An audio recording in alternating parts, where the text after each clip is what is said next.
We are fighting a growing battle against opioid use. Nearly 2,500 Canadians died from drug overdoses last year alone. But for every loss, there are dozens of people reaching out to help and stop that death toll from rising. Nowhere is this crisis more prominent than in Vancouver. And that's where we found one woman who has made it her life's mission to help addicts find their path to recovery.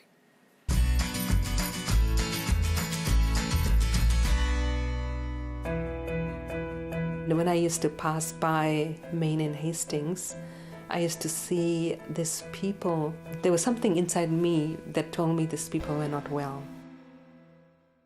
Somewhere along the lines, there was a need for a clinic that provided people treatment services for people who were using opioids. And I was asked if I would open a clinic. And trust me, I didn't know what addiction was. I didn't know what heroin was. I didn't even know what methadone was at that time. So we opened a clinic. I had no idea what I was getting into at that time. And I still have this very, very clear memory of the first person that walked into the clinic. This person was quite well dressed. He was a barber. He had a job. He needed to be on a program to support himself so he can show up to work. So from there, that's where my journey began. And each day I would meet different people. You know, there were people who were from the street. There were people who were regular people. And what all these people needed was a safe place to go, to get on a program where they were not being judged for their addiction or behavior. Most of them had this one element which was common. They all were holding on to so much emotion, so much pain, that the only reason they were doing this is because they didn't want to feel. They didn't want to feel whatever that experience was that brought them to this journey of using. So some people may come on the program for a short term, whether it's methadone or Suboxone. Some people need to be on the program because of harm reduction. These are the people, they don't have any other resources. And they stay on the program because if they don't stay on the program, there's a good chance they will die, just like all the overdose deaths we are seeing. There's people who actually have a meaningful life outside of the addiction once they resolve, all their grief.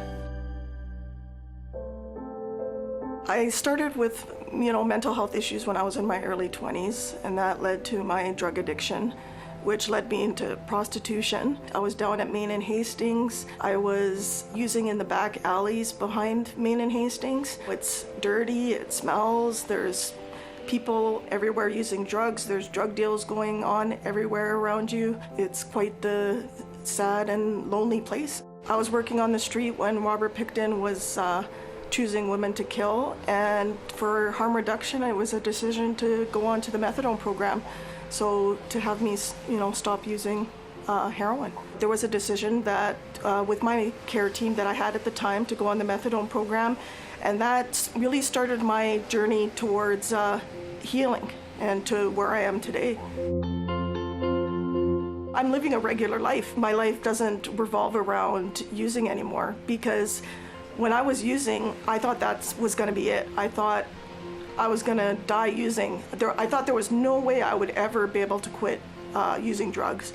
I thought that was going to be my reality then and my reality forever. So I never thought that I'd be at the place where I am today. Starting on methadone and going to the methadone clinic has played a huge role for me. It's basically been a success story for me that it can really work for you. It's helped me abstain against using drugs. I've had wonderful support there through my counselor, through my doctor, through tailored support and help, and I've formed wonderful relationships with them too. The hardest part was, even now, it has been that stigma of trying to get help to the people. It's been that constant journey of fighting this, standing firm in believing that you need to be in the community to help these people. I could have given this up the first week we opened the clinic. In the beginning years, I carried some shame around working in this field because shame is associated with addiction.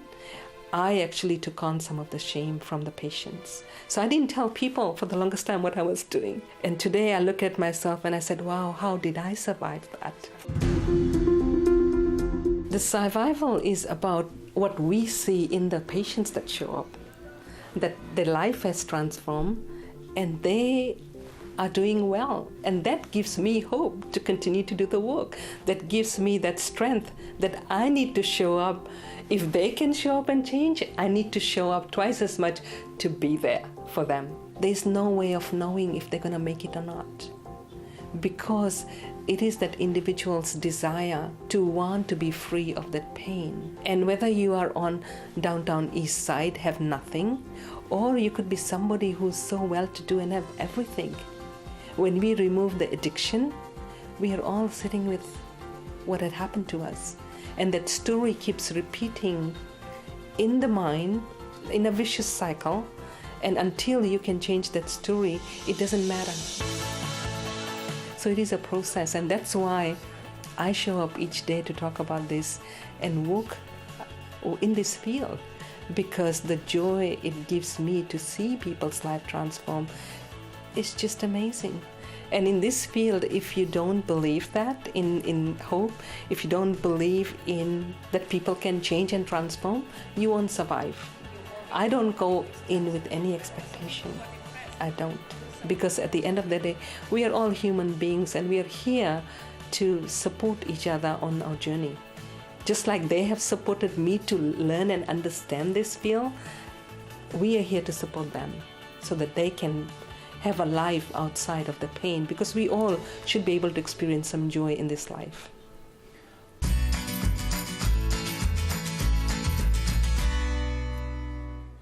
We want to thank Nirmala Raniga from the Chopra Addiction and Wellness Center, as well as her patient Michelle Ibaraki, for sharing their stories with us. We'd also like to thank W5 for some of the footage from Vancouver's downtown east side.